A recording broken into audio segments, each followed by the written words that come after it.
बिस्मिल्लाहिर्रहमानिर्रहीम। अस्सलाम वालेकुम नाज़रीन, आप यूट्यूब चैनल देख रहे हैं। मैं इमरान खान हूँ। सबसे पहले जो खबर मैं आपको दूंगा वो बन्नू में एक बड़ा अफसोसनाक वाक़या पेश आया। आज पूरे पाकिस्तान की मीडिया पे वही दिखाई दे रहा है। नेशनल मीडिया उससे गुरेज कर रहा है, वो उसको नहीं दिखा रहा, लेकिन जो पाकिस्तान का सोशल मीडिया है उसके ऊपर बहुत सारी तस्वीरें, वीडियोज़ और वाक़े के हवाले से बहुत सारी तफसीलात गर्दिश कर रही हैं।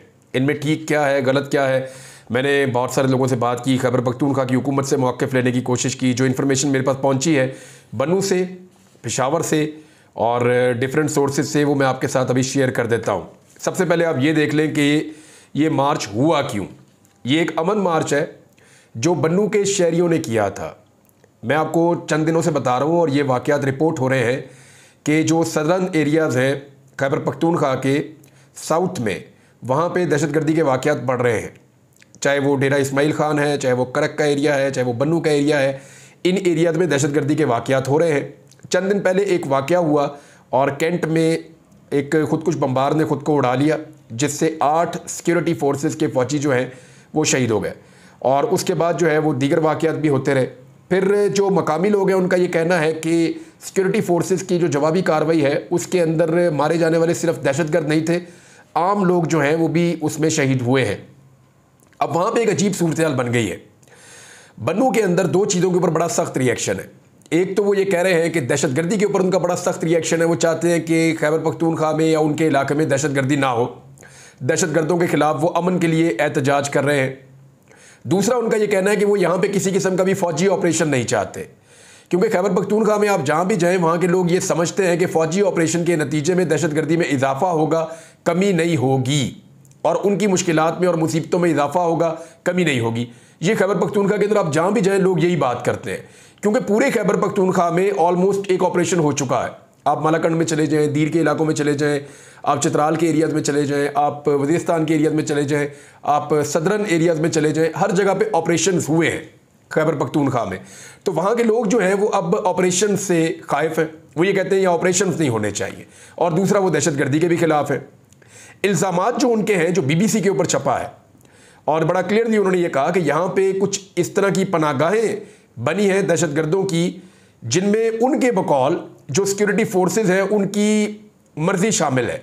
यानी वो कह रहे हैं कि बहुत सारी ऐसी पनागाहें हैं जिनमें ये बन्नू के लोग ये एलिगेशन लगाते हैं, और वहाँ के जो अमायदीन हैं वो ये कहते हैं कि ये दहशतगर्द कहाँ से आ गए, और वो उनका ये मानना है कि इसके पीछे भी पाकिस्तान की रियासती पॉलिसी है, इसलिए वो रियासत से भी खाइफ है, दहशतगर्दों से भी खाइफ है। अब उन्होंने प्लान किया कि वो एक अमन मार्च करेंगे, और उन्होंने 19 तारीख दी थी कि 19 तारीख को हम निकलेंगे जुम्मे की नमाज के बाद, और सबको उन्होंने कॉल कर दी थी।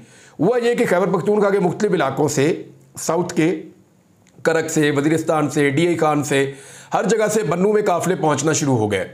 ये इतनी बड़ी तादाद में लोग पहुंचे कि वहाँ का जो एक स्टेडियम था जो उनको प्रोवाइड किया गया था, वहाँ पर सिक्योरिटी भी दी गई थी, सूबाई हुकूमत की तरफ से इजाज़त भी दी गई थी, वो भर गया।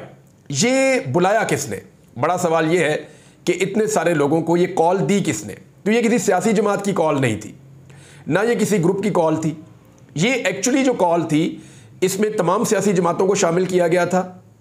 इसके अंदर जो है वो जितने उलमा इकराम है, वहाँ के इमाम मस्जिद हैं, उन्होंने मस्जिदों में ऐलान किए थे और वो इसके अंदर शामिल थे, और ताजिरों की जो तंजीमें हैं या जो ताजिर हैं वो भी इसके अंदर शामिल थे। तो बाकायदा इसकी अनाउंसमेंट की गई थी कि अमन के लिए हम एक मार्च करने जा रहे हैं, और इसमें सिर्फ सफ़ेद झंडे लाए जाएंगे और अमन के लिए मार्च होगा ये, और ये किसी सियासी पार्टी की तरफ से नहीं होगा, ना किसी जमात की तरफ से, ना किसी ग्रोह की तरफ से होगा। और इसमें जो शहर की ताजिर बरादरी है वो इसमें शामिल थी, इसके अंदर जो है कबायली अमायदीन इसमें शामिल थे, इमाम मसाजिद इसके अंदर शामिल थे, उलमा इकराम इसके अंदर शामिल थे, और समाजी और सियासी कारकुनान शामिल थे। और इसके अलावा कुछ सियासी रहनुमाओं को भी दावत दी गई थी, जैसे कि मैंने वहाँ देखा जमात इस्लामी के सेनेटर मुश्ताक साहब को, और दीगर कुछ और लोगों को देखा, ANP के लोग थे, PTI के लोग थे, वो सारे वहाँ पे उससे अमन के लिए जो मार्च था उसमें शामिल थे। ये लोग बहुत बड़ी तादाद में बाज़ारों से और सड़कों से गुजरते हुए स्टेडियम में आ गए। स्टेडियम पूरा का पूरा भर गया, इतना बड़ा जलसा हमने वहाँ पे होते हुए नहीं देखा। और उसके बाद बन्नू में जो सड़कें हैं वहाँ पे भी बहुत बड़ी तादाद में लोग मौजूद थे। अच्छा, ये जब पूरा एक इवेंट हो गया, इसमें तकारीर हो गई, तो उसके इवेंट के ख़त्म होने के बाद जब लोग डिस्पर्स हो रहे थे तो फिर फायरिंग का वाक़या पेश आया, और इस फायरिंग के वाक़े में मुख्तलिफ लोगों ने मुख्तलिफ तरीके से इसको रिपोर्ट किया है। कुछ लोगों का ये कहना है कि लोगों का एक हुजूम जो है वो बड़ा कैंट की जानिब और वहाँ पे एहतजाज किया, उसके बाद फायरिंग का वाक़या हुआ और उस फायरिंग में सिक्योरिटी फोर्सेस की जानिब से मुबैना तौर पर यह फायरिंग हुई है और उसमें सिविलियन जो है वो बहुत बड़े पैमाने पर जख्मी हुए हैं। लगभग 2 दर्जन लोग अस्पताल के ज़राए के मुताबिक वहाँ पे रिसीव हुए हैं जो ज़ख्मी हालत में लाए गए हैं। उनमें से कुछ लोग जो हैं वो भगदड़ की वजह से ज़ख्मी हुए हैं और कुछ लोगों को जो है वो गोलियां लगी हैं, उनके जिस्म पे गोलियों के ज़ख्म हैं। ये बात रिपोर्ट हो चुकी है। दूसरा जो है जमात इस्लामी के जो सेनेटर मुश्ताक वहाँ पे मौजूद है, उनके बकौल 4 लोग, ANP के कुछ लोग बात कर रहे थे, उनके बकौल भी 3 से 4 लोग और कुछ रिपोर्ट्स के मुताबिक 2 लोग कन्फर्म इस वाक़े के अंदर जाँ बहक हो चुके हैं, शहीद हो चुके हैं। तो अब इस मामले के ऊपर जो है वो खैबर पख्तूनख्वा की हुकूमत जागी और उन्होंने फौरी तौर पे इसका नोटिस लिया और जो मकामी उनकी वहाँ पे एडमिनिस्ट्रेशन है यानी कमिश्नर वगैरह, उनको कहा कि आप जो कबायली हैं उनके साथ मुज़ाकरात करें, जो मुज़ाहिरीन हैं उनके जो लीडरशिप है उनके साथ मुज़ाकरात करें और मुज़ाकरात के नतीजे में कोशिश करें कि पुरअमन तरीके से आज मसला हल हो जाए, लेकिन इसकी इंक्वायरी करवाई जाएगी और इंक्वायरी के बाद जो लोग इस वाक़े के ज़िम्मेदार हैं उनको सज़ा दी जाएगी। मेरे ख्याल में अली अमीन गंडापुर साहब को पब्लिक के साथ खड़े होने के लिए, उनके जख्मों पर मरहम रखने के लिए फौरी तौर पर बन्नू रवाना होना चाहिए और जाकर लोगों से अस्पतालों में मुलाकात करनी चाहिए और लोगों की ढारस बंधानी चाहिए। इस किस्म के वाक़यात में जो सियासतदान हैं वो अवाम के साथ खड़े होते हैं और अवाम को हौसला देते हैं, जिससे जो गुस्सा और गम है वो कम होता है। तो सियासतदान अपना ये रोल प्ले कर सकते हैं। अमन के लिए कोशिश की गई थी, अमन के लिए झंडे उठाए गए थे, उनके ऊपर अपने खून लगा हुआ देखा, आपने देखा लोग खून में लथपथ, उनको जो है मोटरसाइकिलों पे डाल के अपनी मदद आपके तहत अस्पतालों में पहुंचाया जा रहा है। तो ये सारी चीज़ें अफसोसनाक हमने आज के दिन में सोशल मीडिया पर देखी है। बहरहाल इस वाक़े से बड़ा दुख पहुँचा है, पाकिस्तान की इमेज को भी नुकसान पहुँचा है और अभी आने वाले दिनों में ये वाक़या ऐसे एकदम ख़त्म नहीं हो जाएगा। आने वाले दिनों में आपको इसके बारे में खबरें सुनने को मिलेंगी। पाकिस्तान तहरीक इंसाफ के कुछ लोगों का कहना है कि वो कल के दिन में पहुंचेंगे बन्नू, कुछ लोग जो है वो हो सकता है आज रात को पहुंचे। बाकी सियासी जमातें जो हैं वो भी इसके ऊपर अपने अपने गमो गुस्से का इजहार कर रही हैं। कुछ स्टेटमेंट्स हैं, मैं आपके सामने रख देता हूँ। मंजूर पश्तीन, उन्होंने फौरी तौर पर ऐलान किया था और पेशावर प्रेस क्लब के बाहर और इसके अलावा उन्होंने कहा पूरी पश्तून बेल्ट में असर की नमाज के बाद एहतजाज किया जाएगा और मुख्तलिफ जगहों पे उन्होंने एहतजाजी मुजाहरों का ऐलान किया और एहतजाजी मुजाहरे किए भी। एमन वली खान साहब का जो स्टेटमेंट है, ANP के जो सदर हैं, उन्होंने कहा यह नारवा अमल सबूत है कि रियासत अमन के बजाय शिद्दत पसंदी के साथ खड़ी है। दुनिया का कौन सा कानून और मजहब इस तरह के अमल की इजाज़त देता है? क्या पख्तूनों का अमल का क़याम और दहशतगर्दी के खात्मे का मुतालबा जुर्म है? बताया जाए। क्या अपने तहफ़्फ़ुज़ के लिए आवाज़ उठाना गुनाह बन गया है? फैज़ाबाद में पुरतशद्दुद मुजाहरे होते हैं, शुरका को इनाम में कड़कदार नोट मिलते हैं, पुरअमन और निहत्ते पख्तून अमन के लिए निकलते हैं तो उनको तोहफे में गोलियां मिलती हैं। ये है वो दो कौमी नज़रिया जिसकी हम मुखालफत करते हैं और हमेशा करते रहेंगे। उन्होंने कहा जी कि अवामी नेशनल पार्टी पुरअमन मुजाहिरीन पर फायरिंग की भरपूर मजम्मत करती है। अवामी नेशनल पार्टी बन्नू अमन मार्च के तमाम जायज़ मुतालबात की हमायत करती है। ये उनका स्टेटमेंट है। जबकि जो जमात इस्लामी के सेनेटर रिटायर मुश्ताक साहब वहाँ पे मौजूद हैं, उन्होंने कहा कि ये सिक्योरिटी फोर्सेस की तरफ से गोलियाँ चलाई गई हैं और उन्होंने कहा कि गोलियों के साथ अमन बोने की कोशिश की जा रही है, तो इस तरह हालात ठीक नहीं होंगे। अफरा साहब खटक साहब का स्टेटमेंट है, बाकी बहुत सारे और लोगों का, PTI के लोगों का स्टेटमेंट आ रहा है। खैबर पख्तूनख्वा की हुकूमत का स्टेटमेंट है, वो जारी कर दिया गया है। वो ये चाहते हैं कि अभी वहाँ पे पुरअमन तरीके से मामला तय हो जाए और वो ये भी कहते हैं कि अमन को ख़राब करने की ये कोशिश जो है ये डेलिब्रेट है, ये जानबूझकर किया गया है। पाकिस्तान तहरीक इंसाफ के जो तर्जुमान है खैबर पख्तूनख्वा हुकूमत के, बैरिस्टर सैफ, उन्होंने जो स्टेटमेंट दिया वो इस तरह का है। लेकिन जब तहकीकात होंगी तो मामला पता चलेंगे कि एक्चुअली वहाँ हुआ क्या था, जिम्मेदार कौन है और किसके खिलाफ कार्रवाई होती है। इसका जवाब तो देना पड़ेगा रियासत को, क्योंकि वहाँ खून बह गया है, लोग बहुत बड़ी तादाद में इकट्ठे हुए थे। अब इसी तरह जो है वो बाकी ज़िलों से भी इत्तला आ रही है कि लोग इकट्ठा होने का प्लान कर रहे हैं अमन के लिए, अमन मार्च के लिए, और लोग जो है वो किसी किस्म के ऑपरेशन के भी खिलाफ है। या खैबर पख्तूनख्वा में मुझे एक बंदा भी नहीं मिला जो ऑपरेशन के हक में हो।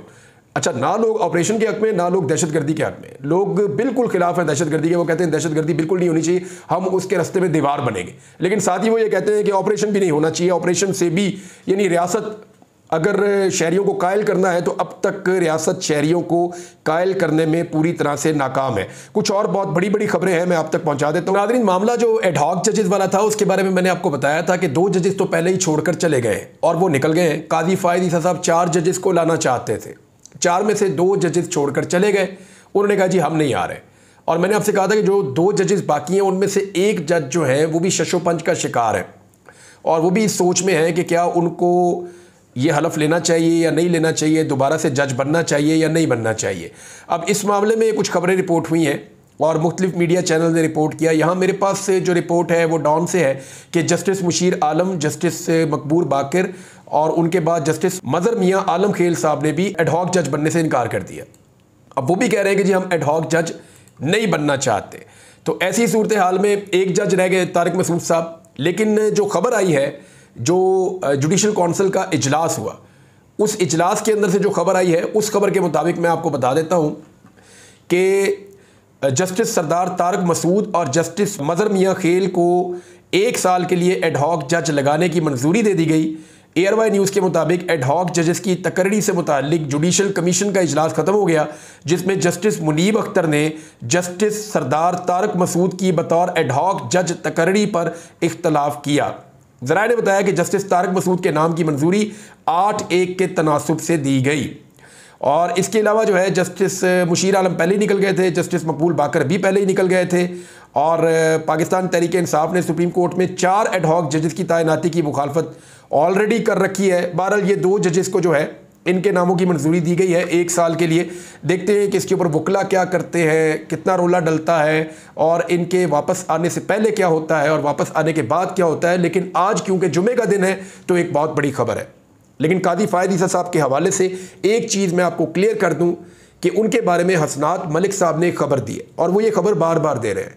वो ये कह रहे हैं कि कादी फ़ायद ईसा साहब अपने साथी जजेस को ये कहते हैं कि मेरी वजह से मार्शल लॉ रुका हुआ है, लिहाजा मेरा होना ज़रूरी है। दूसरी जानिब वो हुकूमत को ये कहते हैं कि जो मेरे साथी जजेस हैं मेरे जाने के बाद वो 8 फरवरी 2024 के इलेक्शंस को कलअदम कर देंगे, इलेक्शन ही फारिग हो जाएंगे। क्योंकि देखिए इससे पहले इलेक्शन के अंदर धांधली होती थी।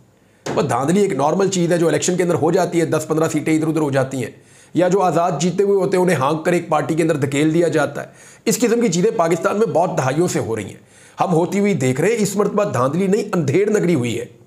इस मरतबा धांधली की जैसी कोई चीज़ नहीं है, जो बहुत बड़ा जुर्म है जो इस वक्त पाकिस्तान में हुआ है और इसके ऊपर कोई भी पर्दा नहीं डाल सकता। इस हुकूमत को ये लगता है कि काजी फ़ायद ईसा साहब अगर चले गए तो हमारी जाली फार्म 47 की हुकूमत के ऊपर जो एक पर्दा डला हुआ है वो पर्दा उतर जाएगा और फिर ट्रिब्यूनल्स बन जाएंगे और फिर मामला खुल जाएगा और हमारे हाथ से चीज़ें निकल जाएंगी। और जैसे ही चीज़ें हाथ से निकलेंगी तो फिर क्या होगा? अगर तो ये चीज़ें हाथ से निकल गई तो पत्तों की तरह झड़ेंगी।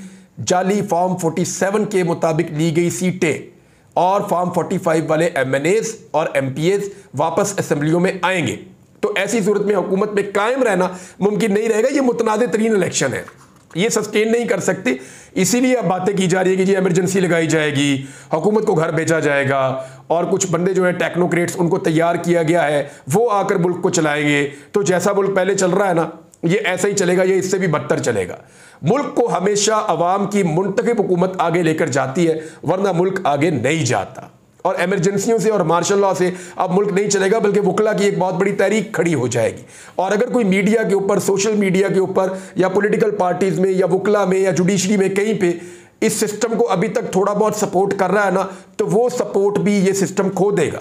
आज जुम्मा था, PMLN को जुम्मा मुबारक। उसकी वजह यह है कि जस्टिस आलिया नीलम साहिबा जो चीफ जस्टिस हैं लाहौर हाई कोर्ट की और नई चीफ जस्टिस आई हैं लाहौर हाई कोर्ट में, तो जस्टिस आलिया नीलम साहिबा ने जवाब दिया इलेक्शन कमीशन ऑफ पाकिस्तान को और उनको कहा जी कि आपकी जो मनपसंद जजेस हैं उनको नहीं लगाया जा सकता। ये जो 8 जजेस हैं जो पहले से ट्रिब्यूनल्स में जो पंजाब में होने वाले धांधली के वाक़यात हैं उन पे केसेस को सुन रहे थे, यही जजेस केसेस को सुनेंगे और जजेस को तब्दील नहीं किया जाएगा। ये एक बहुत बड़ा धचका है PMLN के लिए। गो कि अभी ये फाइनल नहीं है, क्योंकि देखें अभी तो जज साहिबा ने ये फैसला किया है और ये जवाब दिया है कि जो जजेस 8 ट्रिब्यूनल्स के लगाए गए थे, साबिक chief justice Lahore high court लगाकर गए थे, वही जजेस धांधली के मामलात को सुनेंगे।